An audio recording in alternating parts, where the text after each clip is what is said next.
This is Mr. Yeager looking at behaviors of waves today. So for regular physics, the main things here are we're going to be very much kind of briefly going through a number of different behaviors or basically reactions that waves have depending on what they hit. Okay, so again, we're looking at this in terms of sound waves and we're looking at this in terms of light waves. We'll do this. Any form of wave will basically do these properties, okay, these behaviors.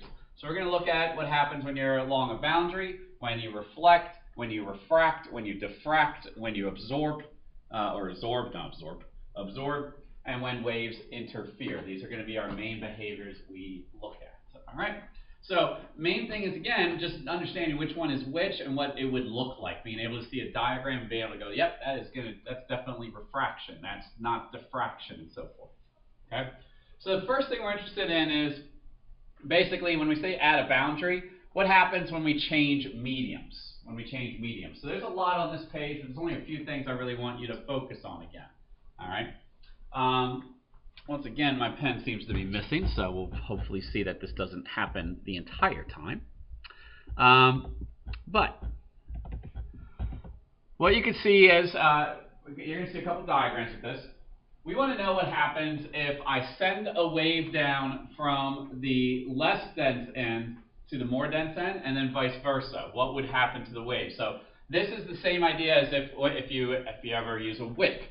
Okay, but what happens is it's all one material, but the density of that material decreases decreases as you get farther down. That's why it starts moving faster and faster. So this is one of those things we're going to talk about. Okay, that the velocity would increase for the wave. So there's a few terms here. Okay, there's a lot of words. Really, all I want you to make sure you understand is we have what are called the reflected and transmitted wave, and then we have what's called the incident wave. So these three words are very important. So the incident is what you create. So this is the initial wave. This is your motion of your hand swinging this rope going down, or this whip, the initial wave motion. Okay. So then the rest of the terms pretty much do make sense. I mean, the reflected pulse, that's the pulse that's going to come back. What we're going to see is when it hits a boundary, when that wave travels down, it'll hit the boundary and some of it will come back. The thing is it going to come back the same way that it came above, or is it actually going to come back from underneath? All right.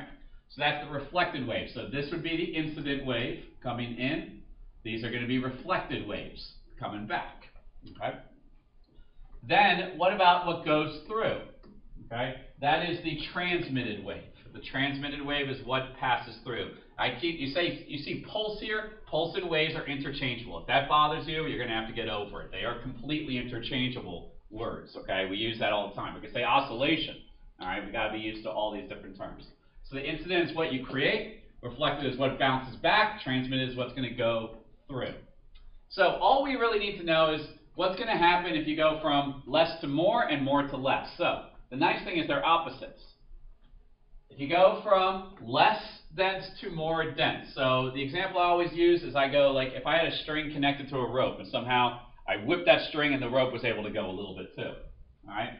If I create that initial wave pulse, all right, coming in, you can see from the picture down here the less dense incident pulse as it comes in. What's going to happen? That reflected wave is going to come back inverted. It's going to come back inverted. So the wave comes in above and it'll come back inverted. All right. It turns out, so that's the first thing you need to know about the reflected pulse. And there's all my stuff. Okay. The reflected pulse will come back inverted. So that's the first part. Okay. This is from less to more. The way I would relate that is basically it's the idea that this more dense material is going to be more difficult to move. It's going to be more difficult to lift.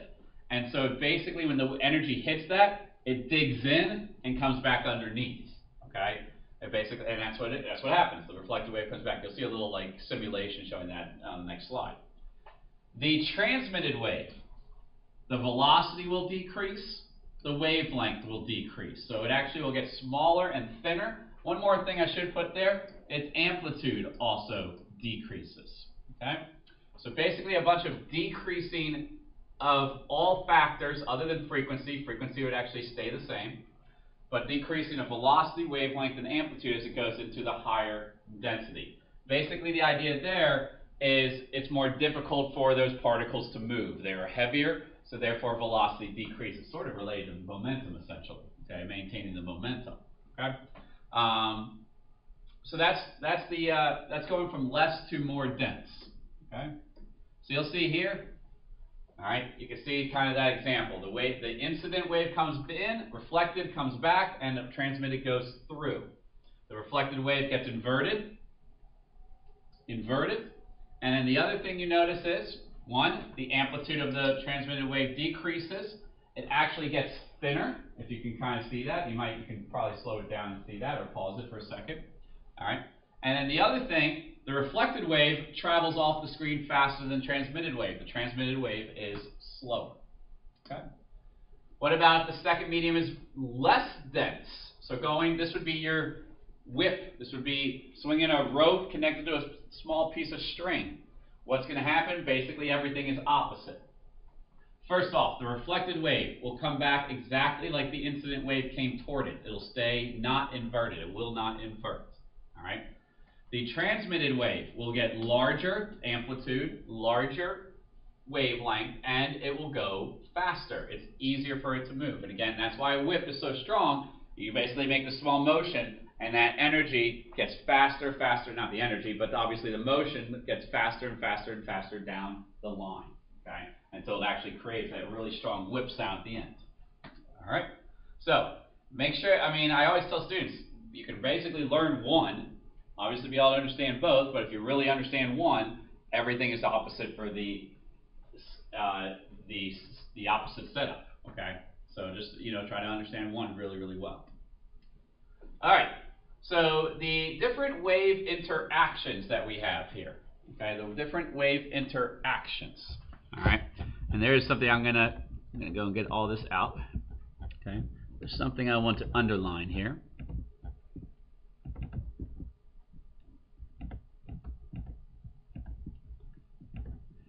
All right. For these, I like to try to have students really kind of do word association with this, all right? Because obviously people get reflection and refraction confused. They get refraction and diffraction confused. The only one that they don't mess up is absorption, all right? So the thing is, people even know what reflection is, and they'll still pick the wrong one. So reflection, keyword, is bounce. What happens is that that wave hits a surface and bounces back. It comes back toward you, all right? It does not go through. Refract or refraction, all right? This is when you go to a new medium and the key word is actually bends. It's going to bend the wave, all right? Diffraction, I actually like to switch this. I'm going to change it. I know it says bend, but I think it's a better word for it is the idea that it will spread around and through the holes in an obstacle, okay, after it travels through. The wave will spread itself out, all right? This is an example of like a megaphone, somebody's talking through a megaphone. Absorption, again, that one I don't have any word association because it's basically in the word itself. The wave is absorbed. It's pulled into the object itself, okay? That's what we're looking at there. It's being pulled in, all right? So with reflection, there's a couple things we need to know. First off, you need to be able to understand what will a wave do when it hits a fixed and a non-fixed end. And you can see the simulations here too. For a fixed end, it'll get inverted coming back, just like if it hits a more dense medium, okay? It gets inverted coming back. With the non-rigid, okay, non-fixed end, you can see what happens. Basically, it hits that end and it goes whoop and whips it right back, okay? Makes it come back exactly the same way that it came in, all right? You can do this with any wave. If you have a slinky at home, basically have one person hold one side and the other one hold the other side. Tell your friend to hold it still, create that wave motion. You'll see it basically double back, inverted, because they're going to be a fixed end on their side, all right? So that's the first thing to know about reflection. Fixed inverts, non-fixed, it comes back exactly the same way, all right? When we talk about reflection, we do have a lot of words. We're going to get more into this next unit on optics. But We have what's called the ray. That's just the wave itself. We call it a ray.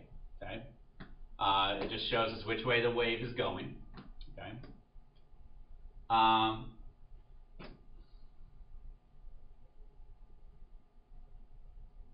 would not worry about that drawn at a right angle. That's not a worry. Normal line. Let me go ahead and just move forward here with the picture. We will need to know what angle of incidence, angle of reflection is. We're going to get to something called law of reflection. So I'm going to just move forward here. The law of reflection is one of the simplest laws out there for physics. All it's saying is the angle that the ray comes in is the same angle that it will leave. All right. Technically, it doesn't matter what type of surface it is, but we're going to be mainly using flat surfaces. It's going to reflect back exactly as it came in. All right. And so what we are going over, what I skipped on the last page there, is again, you see you have an incident ray. It comes in, reflected ray goes out. All right. What will happen? Let me actually draw this a little bit. I don't think it's on the next page at all. No, let me go back.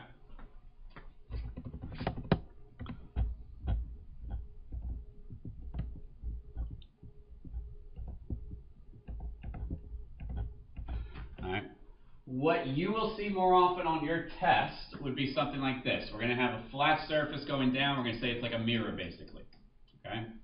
What happens is we'll say you have a ray coming in. This is your incident ray. This is the light shining onto the mirror. Okay. It will come in. The reflected ray will go back out. And we say it'll go back out the same way that it came in, based on what we call a normal line. The normal line, like a lot of you know in math, as well as physics, because we call it the normal force, is always perpendicular to the surface. It's a line perpendicular from the incident, okay, from where the wave hits. It's perpendicular to the surface. What we're saying is this angle coming in with the normal line, that's called my angle of incidence. And then this one going out is called the angle of reflection. These two have to equal each other. So don't ever overthink it. If it's 30 degrees in, it's 30 degrees out. If it's 60 degrees in, it's 60 degrees out. That's all we really need to know about the law of reflection. You're not going to be doing anything more special than that. All right. All right. So this one, I don't know why I keep this one. It might get you confused. A ray strikes a flat surface at an angle of 30 degrees from the surface. From the surface. All right. So I'll go and draw this one out. Hopefully I'm not having to do this too much more. We're already almost done. All right. Oh. Wow. Sorry about this.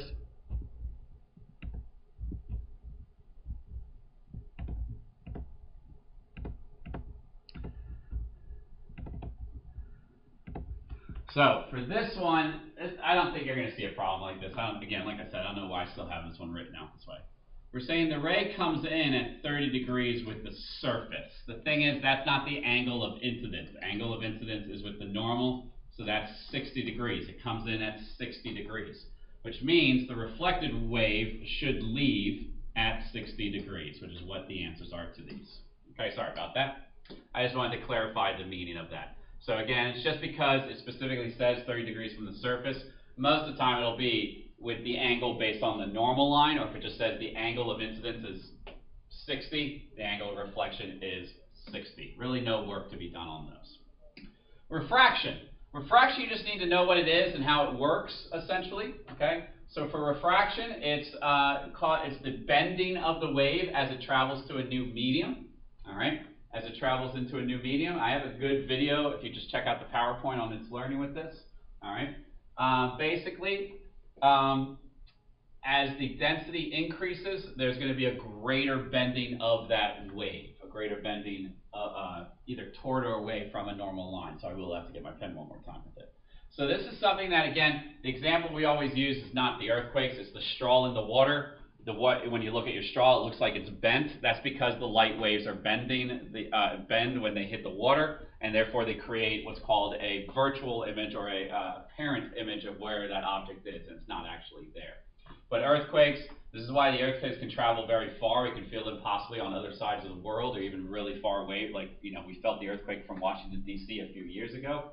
Because it travels through the crust of the mantle and it'll bend as it goes through those different parts. Okay. And then, excuse me, this is another example. Another example, again, if you watch the video, is with the prism. Okay, the idea of bending the light and separating out the different colors of white light. All right, that would be using refraction. Okay, now there's really only one thing I want you to know as well about refraction. Okay, and I'll just go back to this instead of continuing the fight. All right, with refraction. Okay. One of the things I do want you to be able to answer for me is which way will the light bend as you go from less to more dense material or mediums. All right, so refraction occurs when you change mediums, and it's the light wave that transmits through. What you do basically is we have a normal line again. This is your normal line with the surface. Okay. What happens, we're not going to do any calculations, it's all conceptual, okay, is if that light wave comes in, and it always hits right at the normal line, okay, if that light wave comes in, and it's coming from less to more dense, so this would be air to water, okay, we always bend toward the light wave will always bend toward the normal line. It's basically like it's getting stuck in mud. The mud, the mud or the surface grips it and basically turns it toward itself. It turns it towards more into the medium itself. So it'll bend toward the normal line. I want to say force, but normal line. Okay. Whenever you go from less dense to more dense. All right. The opposite is then true. Okay. If we go from more dense to less dense. Draw my normal line. That light wave comes in right at the normal line. It will bend away from the normal line. It will refract away from the normal line. All right? So that's the only other thing that I might give you and say, okay, you're going from a higher density to lower density. Which way should it bend? Which of the diagrams looks best? Okay? So that's it. That's all we need to know about refraction, not too much.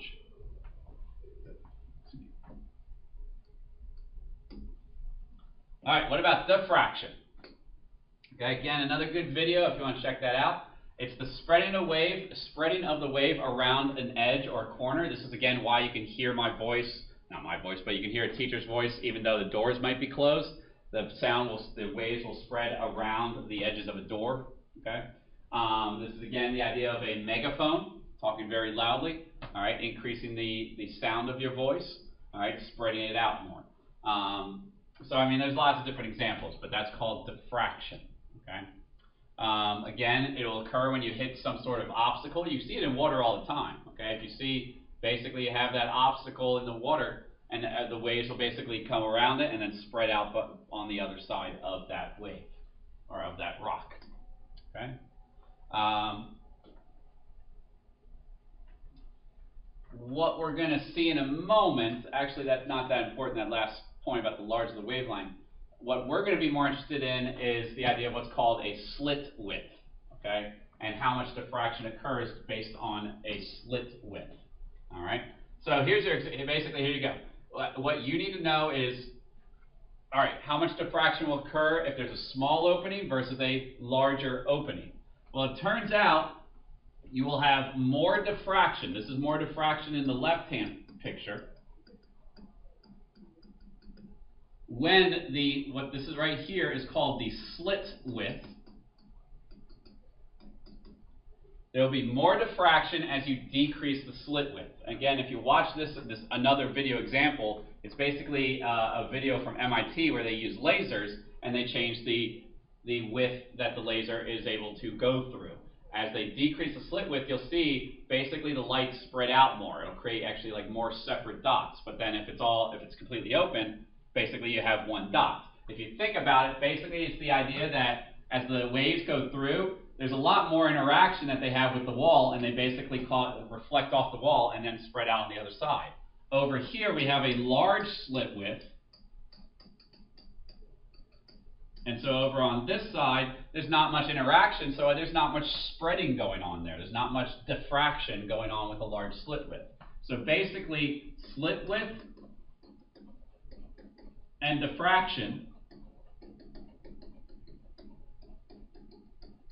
are inversely related. They're inversely related, okay? As one increases, the other one will decrease, all right? So they are opposites of each other, okay? The last one, absorption, not actually the last one, we still got interference. Absorption, all you really need to know is this is just, the idea of pulling that light into you, okay? The idea of pulling that color into you. I mean, you could get possibly a question about why does something look red? It looks red because it's reflecting the red light, but absorbs all the other lights.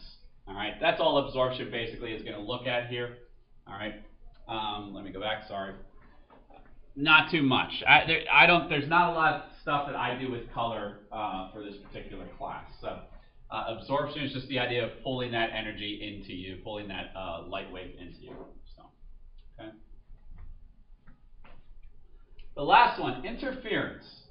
Interference is the combining of two waves. All right, the combining. And I know that the picture is a little bit blurry. I want to make sure it's clear for you all. There are two types of interference. Two types of interference patterns. All right. We can either have constructive or destructive interference. Constructive or destructive. All right. Constructive is when, as you can see from the picture, the two waves are what we call in phase with each other, which means they're both above together.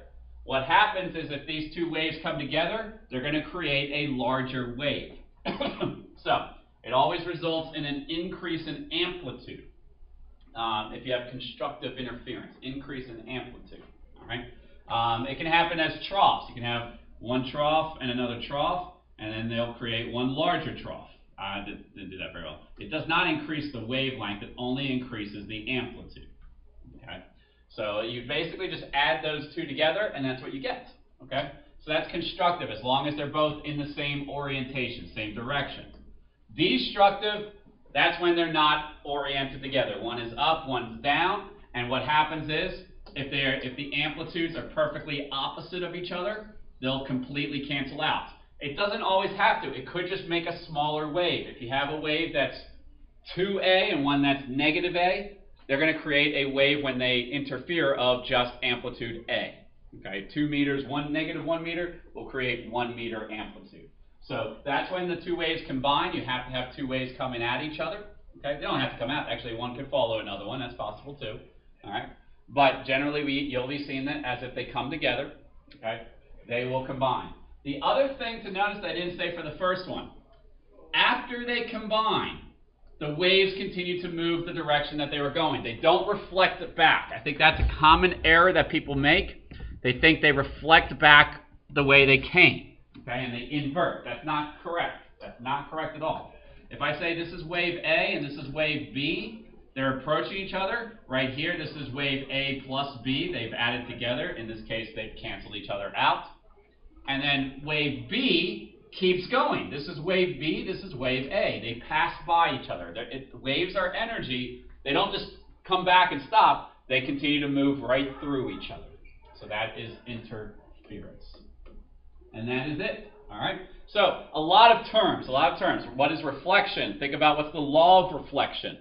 What's refraction? Should we bend toward or away from the normal line? Absorption, that one's not too much, just what's happening, the idea that's pulling the energy in, the wave in. Interference, constructive versus destructive. Go back to densities. Again, very good about just really understanding one and then understanding the other one is opposite. Okay? And diffraction, okay? Diffraction, the spreading of the wave. It depends on slit width. Smaller slit width, more diffraction. All right? That's it. Thank you.